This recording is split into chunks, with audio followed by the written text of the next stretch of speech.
Chennedy Carter had remained silent for a long time, but now, just before the start of the new WNBA season, she finally broke her silence about the infamous incident involving Caitlin Clark.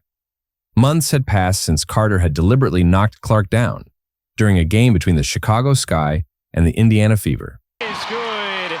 Chennedy Carter now with 12 points off the bench. What was supposed to be an ordinary game turned into a moment that not only shook Carter's career, but also ignited an entire debate about respect, fairness, and how rising stars should be treated. The scene was still burned into the minds of fans. Carter had just scored a basket, but instead of getting back on defense, she moved directly toward Clark, locked eyes with her, and deliberately rammed into her. Clark, who wasn't even paying attention to Carter at that moment, fell hard to the floor, but immediately got back up without escalating the situation. She said nothing, didn't complain, and let her performance do the talking. This reaction earned her a great deal of respect, both from fans and from many current and former players, who praised her as a symbol of professionalism and inner strength. The referees initially called it a common foul, but after reviewing the footage, they upgraded it to a flagrant foul. To many observers, it wasn't just a foul. It was a deliberate attack on a young player who, at that moment, was attracting the most attention in the league. Carter, however, didn't apologize. Not publicly, not privately. She remained silent as the discussions around her grew louder. And it was just like one of those things that was in the heat of the moment. You know, I don't know Caitlin. I don't know her from anywhere. You know what I'm saying? But at the end of the day, this is hoops. It's competitive, and this is basketball. And you're playing against somebody like me. I classify myself as a dog. So if you're gonna throw a punch, then I'm gonna compete with you. I'm gonna play at the level that you're given. So that's just the player that I am. What made the incident even more explosive was Carter's history. Problems had already surfaced during her time with the Atlanta Dream. She was considered difficult, even suspended during her rookie season for, allegedly, hurting the team culture. Even after moving to the Los Angeles Sparks, minor incidents and misunderstandings with coaching staffs and teammates continued to follow her. Despite her undeniable talent, she never managed to be seen as a reliable leader. Meanwhile, Caitlin Clark was emerging as the new face of the WNBA.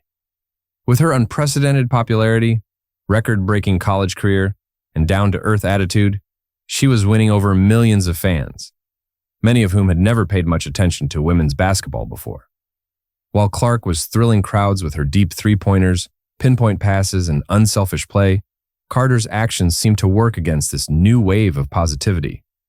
Many felt that Carter's behavior wasn't just a personal attack on Clark.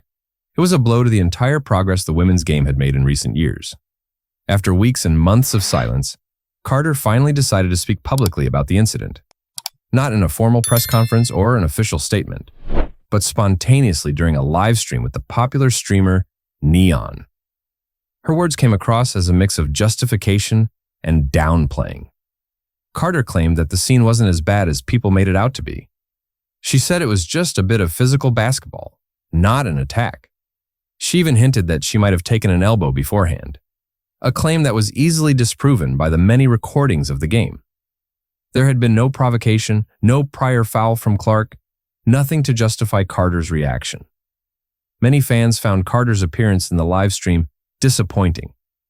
Instead of taking responsibility and showing sincere remorse, she seemed to cast herself as the victim.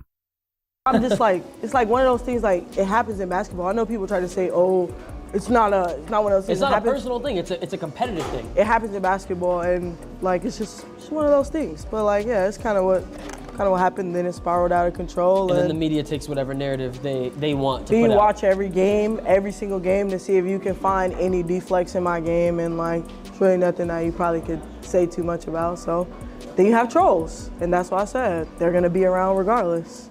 But yeah, it was just like a nice little like tap, like I'm here, not to like harm you or anything. You know, if you want to push somebody, you're gonna like full. What made things even more confusing was when Carter suddenly began praising Caitlin Clark, calling her a great player, and even comparing her to LeBron James. To most observers, it was obvious that Carter was trying to save her damaged image, but her words felt forced and insincere. The reactions on social media were swift and brutal. Players, fans, and analysts criticized Carter for not understanding the damage she had caused. not just to Clark personally, but to the image of the entire league.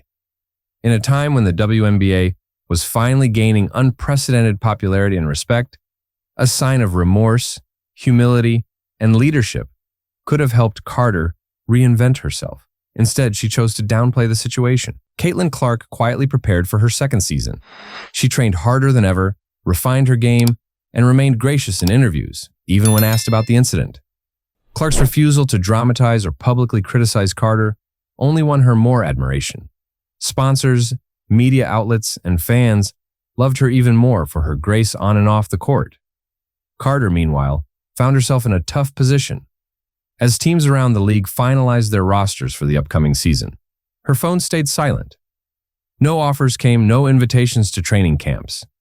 In a league where culture, chemistry, and character mattered more than ever, Carter was now seen as too much of a risk. Her talent was never in doubt. But that wasn't enough anymore.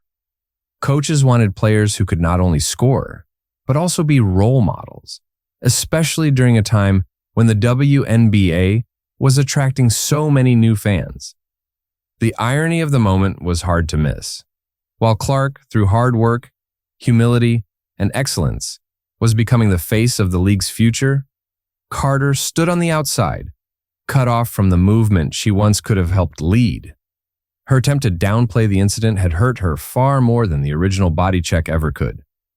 Later, in an anonymous interview, one WNBA scout said Carter might still get another chance, but only if she showed true remorse and demonstrated real change. Words alone wouldn't be enough. She would have to prove it through her actions.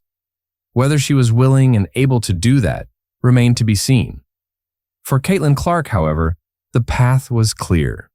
With each game she dominated, with every thoughtful and respectful interview she gave, she strengthened her role as the future of women's basketball.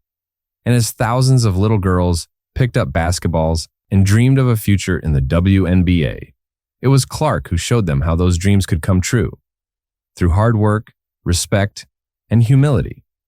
Chennedy Carter, once seen as a future star herself, now had to face the hard truth that talent alone is never enough if character and attitude don't rise alongside it. That's it for the video, guys. If you enjoyed it, don't forget to like and subscribe. Until you next time.